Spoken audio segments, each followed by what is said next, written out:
what up fam، چطورید بچه‌ها؟ من مانسترم و خیلی خوش اومدید به این ویدیو. امروز اومدیم با یه ویدیو باحال. قراره بریم و ببینیم که آدمای پولدار پولشون رو برای چیا خرج میکنن و امروز قراره بریم یکی از آن عجیب تریناشو ببینیم. امروز قراره بریم بانکری که میلیون دلاری خرید و فروش میشه رو ببینیم با هم دیگه. فکر کنم خیلی ویدیو باحالی بشه. لایک و کامنت و سابسکرایب و زنگوله نوتیفیکیشن فراموش نشه. این اینستا منم این بغل میاد، میتونید برید و فالو بکنید. دیگه بیشتر از این صحبت نمی‌کنم، بریم ببینیم چیکار کردن اینا. Let's go.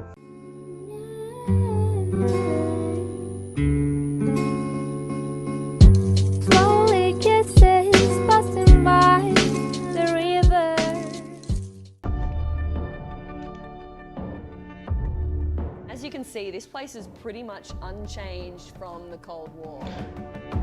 همونطور که میبینید این مکان unchanged، یعنی تغییر ناپذیر از کلد و یعنی بانکری که الان داریم میبینیم بازسازی شده یه بانکریه که از کلد وار بوده.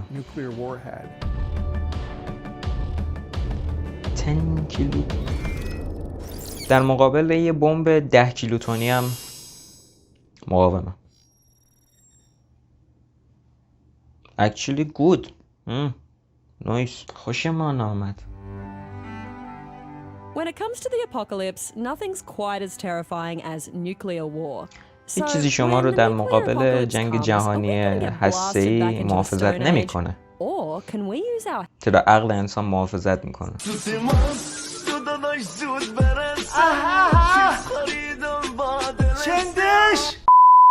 میگه اگه اون روز برسه میتونید بمیرید یا میتونید که با تکنولوژی سروایو کنید، یعنی زنده بمونید.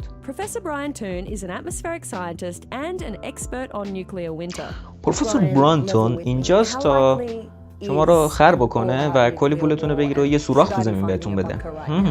یعنی چی؟ One person in the United States and one person in Russia could decide all by themselves to have a nuclear conflict. اینو موافقم. میگه این خیلی مسخره است که یه نفر تو آمریکا و یه نفر تو روسیه میتونن تصمیم بگیرن و جهانو پایان بدن بهش. چون که 14,000 تا بمب هسته‌ای داریم، سلاح هسته‌ای داریم که 1000 تاش تو این کشوران، بریتانیا، فرانسه و اسرائیل و پاکستان و ایندیا و چین، و 90% دیگهش دست آمریکا و روسیه است. و اینکه میگه این دو نفر تو آمریکا و روسیه میتونن تصمیم بگیرن، رئیس جمهور رو داره میگه. همین الان پوتین میتونه کیفشو باز کنه، یه دکمه بزنه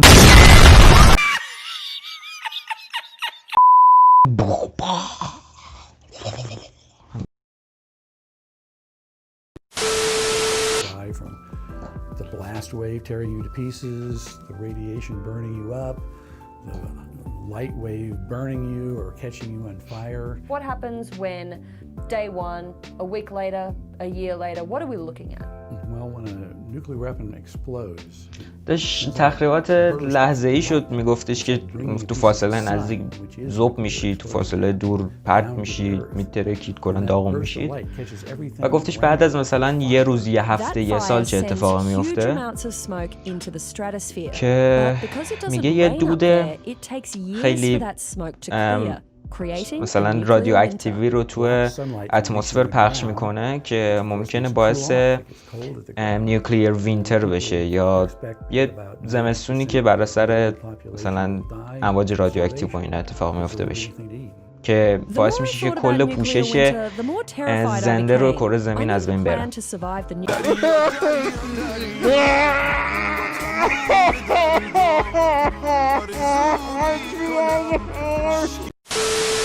Nuclear apocalypse before the world went to hell. So where do you go when you want to get off the grid? Kansas.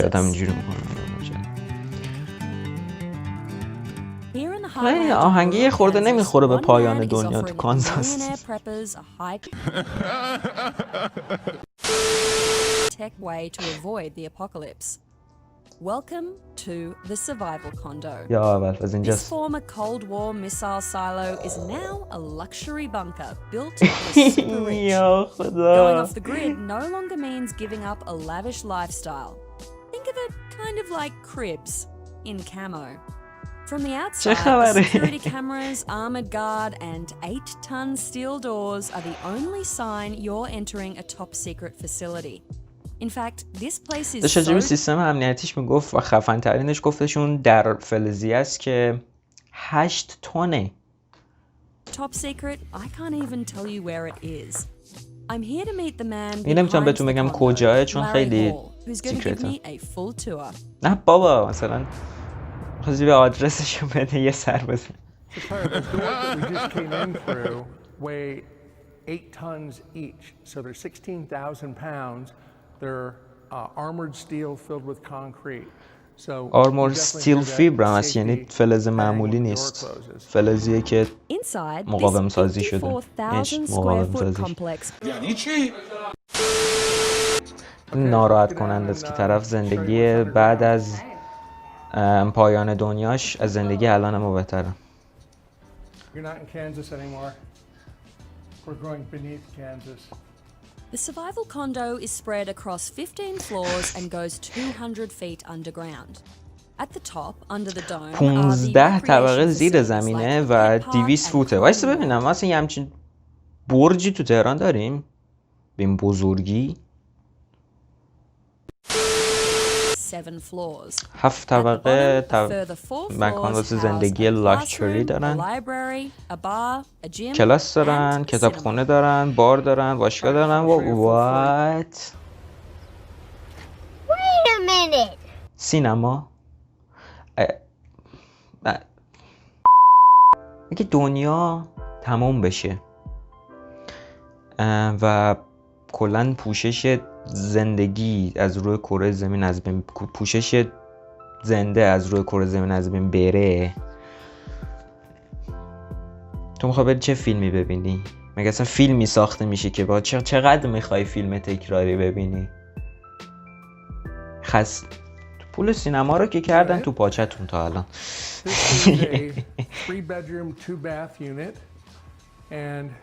داره واحداشو توضیح میده، میگه که 3 تا اتاق خواب داره، 2 تا همون داره. تا الان که خونه از خونه ما 10 جلو. When these windows are all on, you're coming out of the units and you see the birds flying and the sunset coming up and the rain and the weather changing. پنجره داره با آب و هوای پویا، یعنی برف میاد، بارون میاد، پرنده از جلوش رد میشه، نمیدونم. پنجره خونه ما الان همچین امکاناتی نداره، الان یه سال برف نیومده.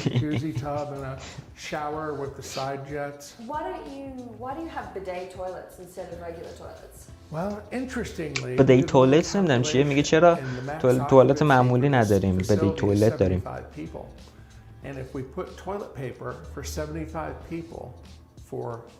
میگه اگه بخوایم که توالت پیپر بذاریم یا همون دستمال توالت بذاریم واسه 75 نفر برای 5 سال باید $3 میلیون هزینه کنیم.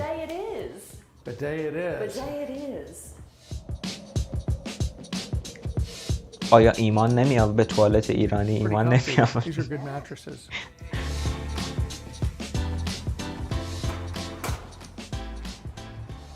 Welcome to the paradise of the beach. It's a saltwater pool. It's completely computer controlled. The pool is kept at 82 degrees.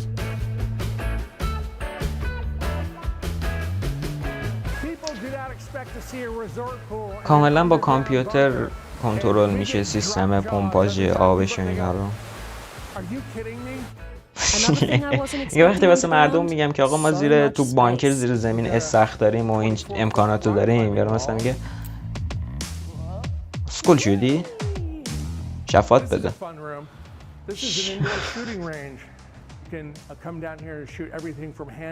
شوت بابا چرا طرف این میزان زندگی بعد از تموم شدن دنیاش باید بهتر از زندگی الان ما باشه.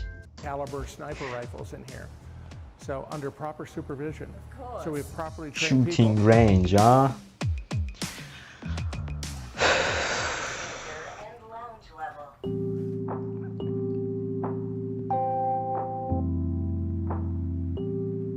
So we have this media database with about 3,000 movies on it, Anything in particular you're interested in? میگه ما یه بیسی داریم که توش 3000 تا فیلم داریم.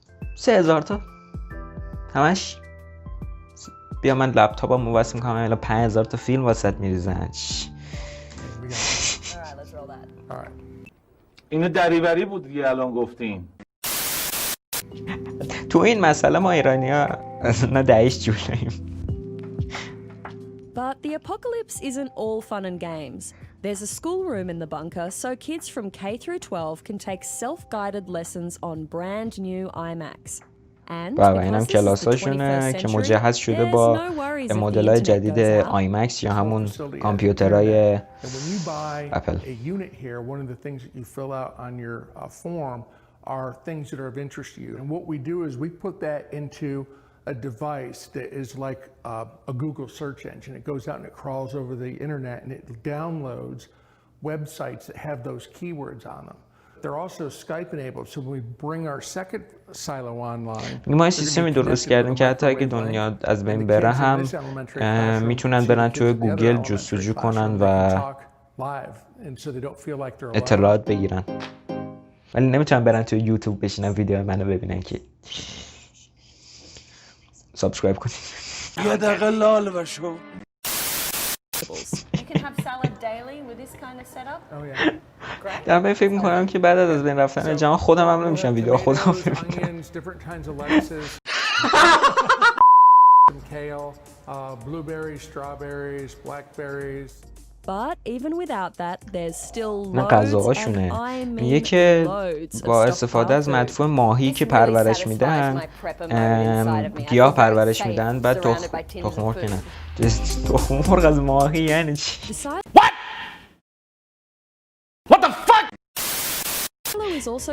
بعد مثلا سیب زمینی و گوجه و اینجور چیزا پرورش میدن که ارگانیک هم هست و مصرف میکنن. بلوبری هم گفت پرورش میدن که من تا حالا بلوبری نخوردم محض اطلاع. Scientists predict that we could have 4 to 5 feet of volcanic ash here. Well, that amount of debris in the air would overwhelm our air. سه دستگاه هم نشون داد که واسه این بودش که اگه از بیرون از مثلا اون بانکر نتونستنش منبع آب و اکسیژنی بگیرن اونا میتونن مثلا حیات شما رو اونجا تامین بکنن. میگه اونجا چه سوالیه؟ دختر ازش میپرسه میگه که یعنی ما اینجا نمیمیریم؟ اون مردم میگه نه نمیمیریم. معلومه که نمیمیرید. Originally built during the Cuban Missile Crisis in the 1960s, this خدا پولو Atlas به کیا missile میده آخه. silo was designed to withstand the launch of America's ICBMs. But turns out designing something to withstand a nuclear launch also makes it really good for withstanding a nuclear blast. It took Larry Hall and his team about 9 months to clear out all that missile gear before doubling the amount of concrete in the bunker and then fitting it out with the luxuries we see today. So this here یه is 9 a ماه طول کشیده تا 9 اینجا foot ساخته thick شده. reinforced wall, reinforced with steel, and this اینجا که دارید میبینید 9 فوت بتون تقویت شده با فولاده که خب هیچیش نمیشه دیگه. What can you throw at it? It was engineered to withstand a 10 kiloton nuclear warhead detonated within a half mile. And that would produce a shock wave that would travel 2,000 miles an hour. So it can withstand anything up to and including a 2,000 mile an hour shock wave. What's the longest I could live down underground for? It was engineered. من فکر میکنم که مثلا طرف این همه پول میده بعد میره یه همچین بانکی رو میخره بعد یهو مثلا اون موشک صاف بخوره رو اینجا چه اتفاقی میفته. That may or may not be enough time to ride out the apocalypse. A nuclear winter can last for اونو months تبدیل به این or میکنه. years. And even after that, you're returning to a world with an altered جنگ climate, احمقانه a ترین depleted چیز ozone تو layer, دنیاست به نظر من. and a drastically reduced food supply. جنگ To get معمولی an هم idea of احمقانه just است وای how وای safe it اینکه is to live inside this مثلا bunker, جنگ I visited هسته‌ای its بخواد very بشه. low-tech cousin down the road. Here, Hall has a second missile silo earmarked for a future survival condo. But aside from the new concrete floors, this place hasn't really changed since the Cold War. این یکی از بانکرهایی بوده که واسه جنگ جهانی کولد وار استفاده شده، جنگ جهانی استفاده شده و میگه که هنوز خیلی تغییر نکرده از اون موقع تا حالا بعد از اون همه مثلا انفجارات و نمیدونم اینا.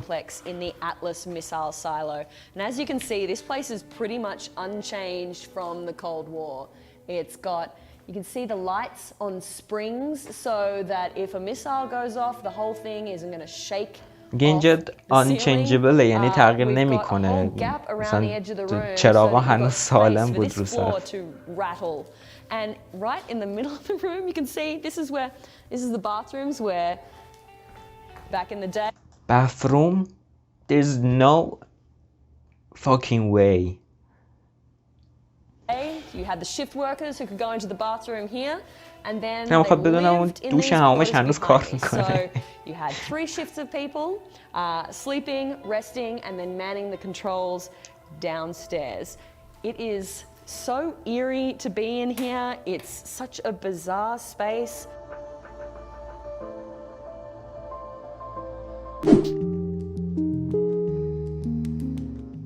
How much is it going to cost me? Well, the half-floor units start right around $1 million and go up to $1.5 million, and then we have a full-floor unit. You're going to spend anywhere between $2.5 and $3 million for a full floor. میگه برای یه طبقه کامل باید 2.5 تا 3 میلیون دلار پول بدی.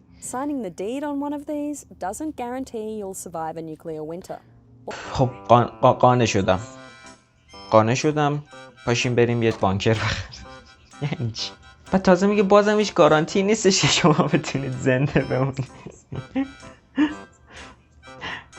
ببینه جدا فکر کنم مثلا طرف 3 میلیون دلار پول داده، بعد یه جای خیلی خفن خریده زیر زمین که مثلا بره اونجا و بعد از انفجارات هسته‌ای و اینو زنده بمونه، بعد یهو مثلا این شکلی بمب هسته‌ای شکلی میاد بوم میخوره دقیقاً رو اون بانکر. چقدر مقاومت میکنه آقا، بمیر دیگه.